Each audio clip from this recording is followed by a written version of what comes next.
ऐसे निकल रहा है। अब अपने सफ़र की दुआ, सवाल की दुआ वो पढ़ ली। अब एयरपोर्ट की तरफ रवाना हुए। हज के पूरे सफर में इस सफर को बड़े सब्र के साथ, बुर्दबारी के साथ और तहम्मुल के साथ पाया तकमील तक पहुंचाना है। इस सफर में आपको घंटों कहीं बैठना भी पड़ सकता है, आपको लाइनों में घंटों खड़ा भी होना पड़ सकता है, आपको इस सफर में धक्के भी लग सकते हैं। ऐसे लोग भी होते हैं जो हज पे जाके वहां पे भी अपनी जुबान और अपनी अखलाक से मजबूर होते हैं, बदअखलाकी से तो कुछ कह भी सकते हैं। तो ये पूरा सफर का दौरान या हज का उम्र का ये बड़ा सब्र के साथ और तहम्मुल के साथ गुजारना है। एयरपोर्ट पहुंचे तो एयरपोर्ट में सबसे पहले जाकर जब वो आपके बैग वगैरह की तलाशी देते हैं, चेकिंग होती है, पासपोर्ट वगैरह चेक होता है, टिकट चेक होता है, सारा कुछ चेक होने के बाद जब आपको वेटिंग हॉल में पहुंचाया जाता है, वेटिंग हॉल में आपको ये नहीं बताया जाता कि यहाँ से आपका जहाज निकलेगा, आपने यहाँ से आपने खुद देखना है। आपका पीआईए है तो आपने देखना है कि पीआईए किस तरफ खड़ा होता है, जहाज किस तरफ खड़ा होता है, आपने उसी वेटिंग हॉल में बैठना है।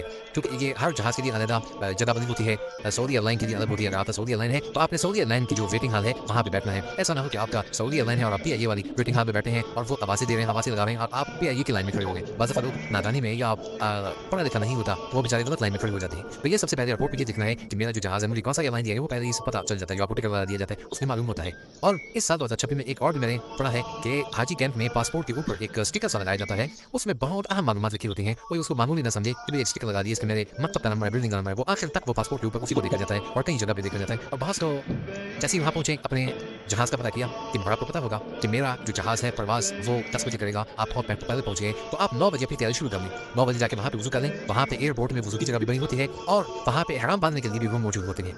वहाँ पे कमरे होते हैं। वहाँ पे हाजी साहब जो हज के लिए उम्र के लिए जा रहे होते हैं वो वजू करके अंदर कमरे में बहुत सारे लोग होते हैं, बहुत रश होता है। वहाँ पे जाके एहराम तब्दील करके अपने कपड़े लेकर उसको बैग में रख के तसल्ली से आगे अपनी वेटिंग हॉल में बैठ जाएं। कोशिश करें कि खाना पीना सब कुछ पैसे करेंसी चेंज करनी हो, खाना पीना हो, वो घर से एयरपोर्ट से बाहर कर लें। एयरपोर्ट में एक चीज़ 10 गुना महंगा बेचते हैं। अगर आप करेंसी चेंज करते हैं तो उसमें भी बहुत ज़्यादा कटौती होती है और खाने पीना बहुत वहाँ पे महंगा है। पाकिस्तानी एयरपोर्ट भी बहुत महंगा होता है। जब आपने एहराम बांध लिया, एहराम के बाद 2 रकात नफल पड़ जाते हैं एहराम के। वो आम 2 रकात नफल की तरह पड़ जाते हैं, 2 रकात नफल की नियत है। इसमें जब एहराम बांध लिया तो इस नफल में सर को टांगना है। सर को चाहे टोपी पहन लें या वही चादर ऊपर डाल लें। 2 रकात नफल पड़ जाते हैं। बेहतर ये है कि पहली रकत में सूरह काफिरून पड़ जाए और दूसरी रकत में सूरह इखलास।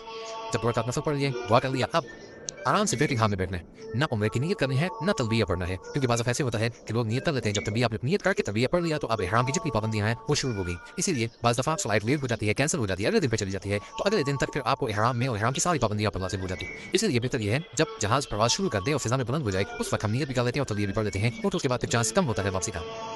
तो रवानगी से पहले एहराम बांध लिया, 2 रकात नफल पढ़ लिए एहराम की। अब बैठे हैं, इंतजार कर रहे हैं जब भी ऐलान होगा कि फलां फ्लाइट फलां नंबर, वो फ्लाइट का नंबर भी होता है, वो रवानगी के लिए तैयार है। अपने तमाम बुजाज या तमाम मुसाफिर आ जाएं तो वो ऐलान होता है तो उस वहाँ पे लाइन लग जाती है। वहाँ पे पासपोर्ट और टिकट वो तो हाथ में रखने होते हैं, एक बैग, बाकी जो बड़े बैग होते हैं वो जमा हो जाते हैं। एक दस्ती बैग और एक पासपोर्ट और टिकट वो आपके हाथ में होता है क्योंकि उन्हें आगे वहाँ पे चेक करके आगे जहाज के अंदर ले जाना होता है। तो वो चेक करके वहाँ पे सीट नंबर और सारा कुछ मेंशन होता है। अपनी सीट पे जाके वो सामान रख के आपने आराम